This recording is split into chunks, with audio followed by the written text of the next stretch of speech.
What's happening, everyone? Just doing a quick recap of the UFC 276 prelims. You can hit the bell button to get a new notification when new videos dropped.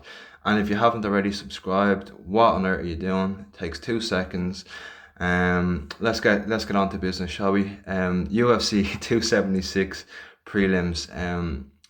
I suppose for me the main takeaway from an Irish MMA perspective, and just the future of the UFC, well, future contenders, and it was Ian Garry, man. Ian Garry, he's the talking point. I thought he was the talking point of the prelims, in a good way, in a very good way. I thought he showed a very mature performance against his toughest opponent today, and I picked the wrong horse. I picked the wrong horse. I had picked Gabe Green to beat him. I stand by everything I originally said. Obviously, like, these are professional fighters. They're not afraid to throw down. You know what I'm saying? Like, I did say that, in my opinion, Ian Garry did fight like a pussy in his fight against Gabe Green. Or not, no, not against Gabe Green. Definitely not against Gabe Green. He fought like, like a legit prospect, and I was actually very impressed. He fought like a pussy against Darian Weeks, which, maybe that was the master plan all along, to subvert expectations. Because, I mean, if that Ian Garry who showed up against Gabe Green on Saturday night showed up against Darian Weeks, like, I would have had him picked to be maybe some guys with a number next to their name. I thought he never really got out of first gear against Darian Weeks, and I knew that coming into this fight, Gabe Green was the type of opponent who we were gonna see. We were gonna get a good gauge of where Ian Garry was in his career, and against a significant step up in competition, I would have said. Now, maybe it's entirely possible that I completely underrated Darian Weeks, and maybe that performance against Darian Weeks was warranted, but it very much felt like Darian Weeks was a guy that Ian Garry was supposed to beat handily, and while he got the victory, um, he let's just say it wasn't a great performance, but um, he significantly raised his level for Gabe Green. I thought it was his best MMA performance today.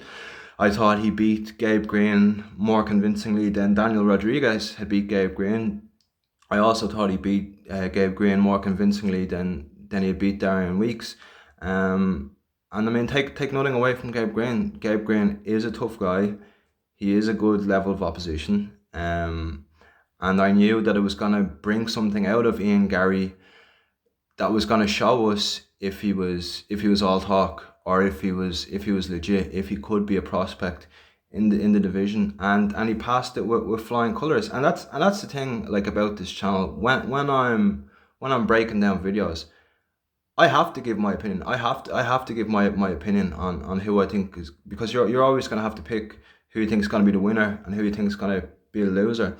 And it's never like, not that professional fighters give a shit what me sitting on my arse in my house think about them, or their performance. And that's exactly the type of a mindset you need to have, being a professional fighter. But and the thing is, that's the unpredictable nature of the sport. You won't always be right all of the time, and if you were, then we would have nothing to watch, because if you knew what was going to happen, what would even be the point of watching? So, I won't always get it right. I won't always get it right, and fighters will prove me wrong. And to be completely honest, I'm happy to be proven wrong. Like, I could never shit on a young man, following his dreams, and putting Ireland back on the map for MMA. Like, Ian Garry, um he showed that he is improving, and I thought, he showed good head movement. He kept Gabe Green on the end of his jabs very well. I thought he took round one.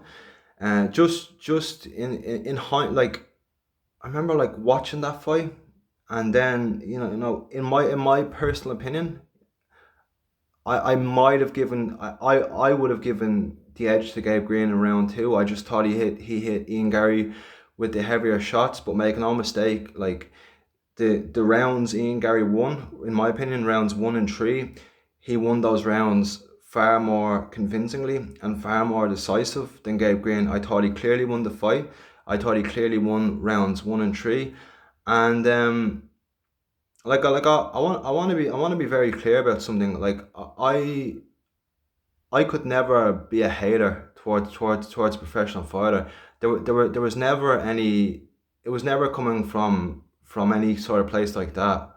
What I said about Ian Garry before, it's because I had watched this fight against Rostam Akman, and I was sold on the kid. I was sold on the kid as a UFC prospect, and I was disappointed.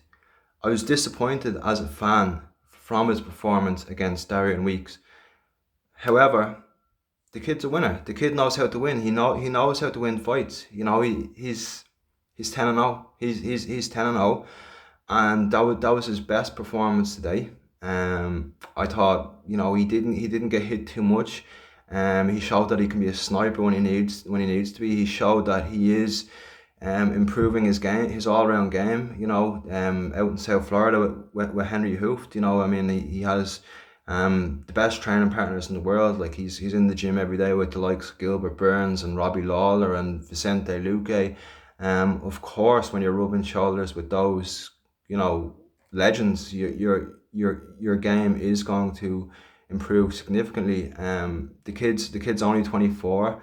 He's I thought he showed a very mature performance, and with that length for the weight class, I think he will be. He can potentially be a problem going forward, and I think that it really depends on how fast the UFC want to push him now. I think Ian Garry, great job, kid. Go away for a little bit. Enjoy your family. Congratulations on the win. Congratulations on your new family. Really wish you all the best with that in your career. I think maybe wait until McGregor comes back, like early next year, or I don't know, maybe if UFC wants to do a Dublin card, or Ian Garry wants to turn around December, January. I think he has earned it, and I think maybe headline a fight night. So I think it depends on how fast you want to push him. I think if he wants to headline a fight night in Dublin, you need to put him against like or maybe even like have Paddy Pimblett headline, because he's from close to that. You get a lot of scouts and stuff going over, and I'd say Paddy Pimblett would be quite popular in Dublin. If you want to get like Paddy Pimblett headlining